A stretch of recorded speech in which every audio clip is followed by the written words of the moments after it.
ده الاكل السريع، الاكل في الربع ساعة يا جماعة، يا دوبك تسوية الرز. حط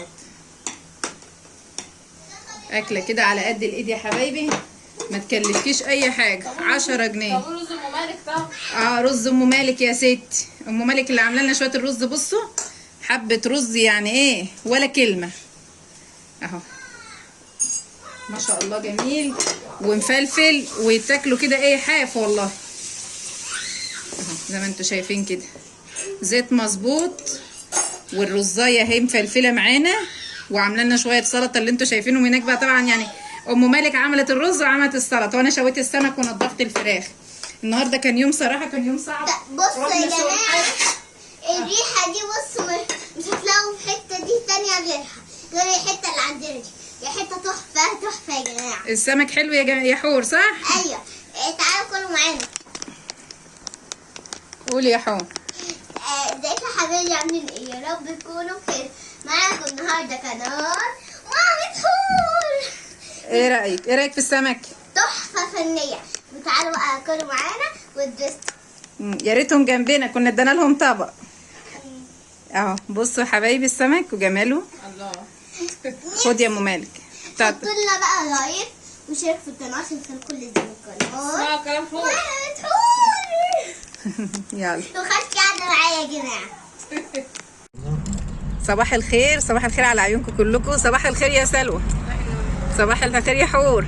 ام مالك والنبي اخر واحده. ايه هتروحي سوق الحد؟ صباح الحد. هتجيبي من سوق الحد؟ اجيب فرخه بيضه كبيره وكرومبايه. اه ماشي. سلوى هتجيبي ايه؟ ولا حاجه. جوله بقى النهارده يا حبايبي في سوق الحد. اجيب كتكوت لونه بينك. كتكوت؟ مفيش كتكوت لونه بينك يا حور. لا بينك. ماشي خلاص. احنا كده بقى ايه طالعين اهوت رايحين سوق الحد، هنجيب شويه حاجات طلبات بقى للبيت، وهعمل لكم جوله ان شاء الله من هناك. طبعا زي ما انتم شايفين بقى كده دلوقتي انا طالعه على السلم بقى، جايبه الكرومبايه الحلوه اهي، جبتها ب10 جنيه. وايه وطالعين بقى ايه، تعالوا بقى اوريكم سوق الحد اهو. زي ما انتم شايفين كده ده المدخل بتاعه. الحاجه فيه بتبقى سعرها معقول، حلوه للي عايز يجهز. وطبعا الهدوم الصيفي، واللي عايز بقى طبعا يجيب بقى صيفي وكده. والحافظات والملايات وكل حاجه موجوده هناك صراحه اهو. زي ما انتم شايفين ده انا بوريكم الحافظات اللي هناك. الحافظه القطيفه دي عامله 350، والجلاليب ديت اهيت ب180 وب130. حاجات برضو مش وحشه يعني، طبعا لسه بتفصلي يعني اهو. ودي بواقي القماش اللي انا الراجل بيقيسها، دي كانت حته قماشه المتر بتاعها على 30، بس في نوع تاني ب20. جميله صراحه يعني، طلعت 11 متر وخدناها على ان هي 10، جبتها ب300 جنيه.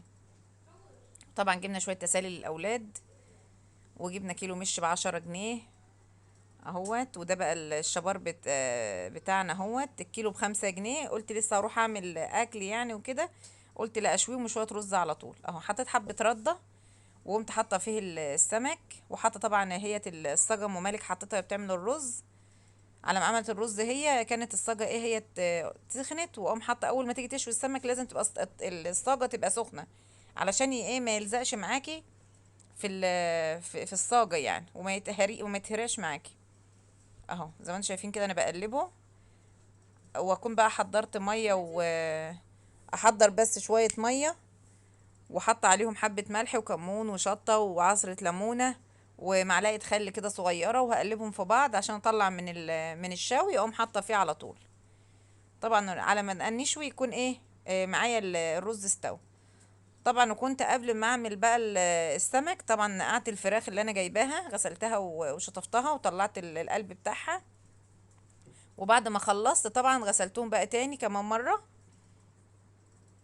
اهو. زي ما انتم شايفين بحط فص توم للدقه. الدقه بجد دي جميله، وده عصره ليمونه كمان معانا اهي. بس كده.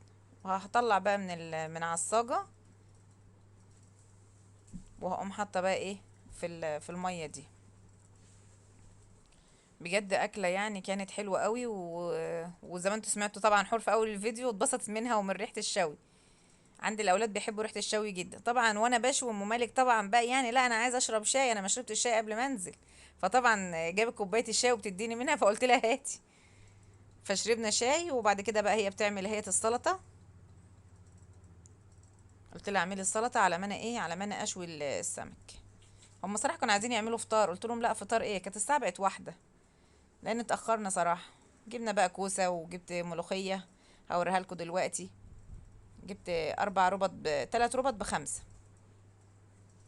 اهوت، وتقطع السلطه وجبت كوسه 2 كيلو ب5 جنيه. اسعار حلوه والله واسعار جميله. وورق العنب كان هناك ب10 وب8، بس صراحه انا ما جبتش، يعني جبنا كرومبيه بس، كرومبيه الورده اللي انت شفتها في الاول الفيديو. جبتها ب10 جنيه بعد 15. والفراخ بقى هناك برضو حلوة، جبت جوز فراخ. هنعمله بقى ايه، ده هعمله احشيه مرتة. الفراخ اللي هي الوسط بحشيها مرتة. وجايبه فراخ ان انا هعملها بانيه مع بعض ان شاء الله. وهنعمل الوراك ايه نجرسكو، يعني الصدور بقى عاملاها بانيه. والوراك هنعملها بقى ايه النجرسكو ان شاء الله. بس لان طبعا عندي الاولاد يعني مش بيحبوا الوراك قوي، فبحاول ادخلها في ايه في المكرونات والحاجات اللي زي كده. هنا زي ما انتوا شايفين خلاص الاكل جهز اهوت. ولسه بقى شويه اخر طاسه اهي. خلصنا خلاص. بغسل بقى البوتاجاز وهو لسه طبعا لسه شايله من عليه الصاجه، علشان خاطر ما ايه ما يتعبنيش بعد كده في الايه في الغسيل يعني. ولسه العين سخنه. هنا اهوت بوريكم ان انا بغسل الفراخ اللي انا جايباها اهي وقطعتها. دول الصدرين اهمت. احط الصدرين مع بعض واحط الاربع وراك مع بعض، علشان خاطر ايه ابقى عارفه ايه كل شنطه فيها ايه. بس وماسكه ليمونه طبعا بدعك بيها الفراخ كده من قلبها ومن بره. وبشيل اي حاجه تكون فيها مش كويسه. بس وطبعا شلت بقى الكبد والقوانص اهم حطها في كيس. هبقى ايه هبقى اعملها يوم اهو. يعني حاولوا تعملوا الفكره دي، حلوه بجد، بتوفر معايا في الشهر كله يعني. لما اجيب الفراخ واقوم عامله كل حاجه. انا الشوي بجيب مثلا فراخ صغيره دي اشويها، اكله للشوي، واكله اقوم عاملاها للخضار مثلا مع الطبيخ. اهي دي الصغيره اللي بقول لكم عليها اللي احنا هنشويها. واللي هي بعملها اللي هي الفرخه اللي هي دي جايبه الواحده ب50 جنيه. والصغيره كانت ب15. ايوه الصغيره دي ب15، دي بقى ب50. والاتنين التانيين اللي هما الكبار دولت قاطعين 5 كيلو ونص. دول عشان هعملهم بانيه قاطعين 157. هنا بحط الكبد والقوانص اهمت. وبلم بقى اي حاجه في الحوض علشان خاطر ما يسدش معايا الحوض.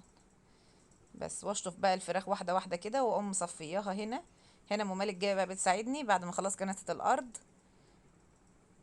كنست الارض وغسلت انا لا انا اللي غسلت البوتاجاز صراحه. بس. وهي بقى طبعا بعد ما خلصنا الفراخ وتصفت، طبعا دخلت اتوضيت بقى وصليت العصر على ما هي تكون عملت الشاي. اهو هنا بقى كده بكيس بقى كل حاجه لوحدها اهو. طبعا للاسف كيس التلاجة عندي كانت خلصت فاستعملت الاكياس ديت. حطيت يعني كل وجبه على قد ما انا هستعمل. اهي الوراك حطيتهم مع بعض والصدور حطيتهم مع بعض واكله الشوي مع بعضها اهو. طبعا الليمونه اللي انتوا شايفينها دي انا بدعك بها ايديا علشان خاطر ما يبقاش فيها اي حاجه. بعد ما تخلصي دعكي ايدك بليمونه هتبقى كويسه قوي. هنا بعمل حطيت بقى دوره غسيل اهوت. بس جيت احط الربس وقع مني بقى على الغسيل كله، قلت مش مشكله، دي بقى بحاول ان انا الف الحله بتاعه الغساله. قلت بعد ما خلصت المطبخ نحط شويه غسيل كده علشان خاطر ما يبقاش عندي غسيل يعني. الهدوم اللي احنا قلعناها بقى وهدوم السوق وكده مش بحب اقعدها. وادي الشاي. متنسوناش في اللايك يا حبايبي.